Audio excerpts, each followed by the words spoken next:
Nel giorno di Ognissanti le streghe vogliono mandare il Sulmona all'inferno, gli ovidiani invece dopo la notte di Halloween vogliono salire in paradiso battendo proprio i giallorossi capolisti. Dal Pala Nicola Serafini è tutto pronto per la sesta giornata del campionato di Serie 2 Girone Elite. Il Sulmona Picco cerca per Patricelli! Prima occasione del match. Il primo corner però si trasforma in un boomerang per gli abruzzesi. La diagonale. Sosa che cerca Lepadatu.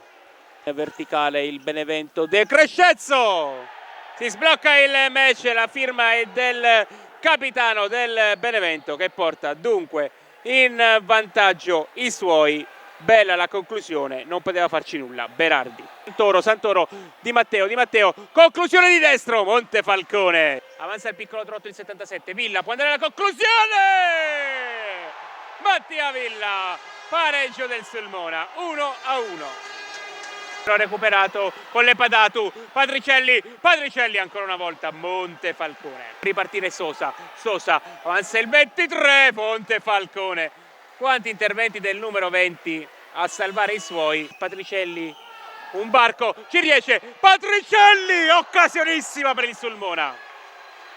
Sentite il fischio, inizia ora la seconda frazione che affonda il tackle ma non trova il pallone. Poi lo stesso Picco non riesce a deviare la sfera che era diventata buona per Enz che non è dei compagni. Caruso trova un barco per Rafinha, il 2-1 del Benevento, puro futsal signori. Ancora Patricelli, gioco di gambe, rischia di perdere un bruttissimo pallone. E allora Abdala evita tutti e segna il 3-1 il Benevento, che non ha ovviamente risparmiato questo errore ai suoi avversari.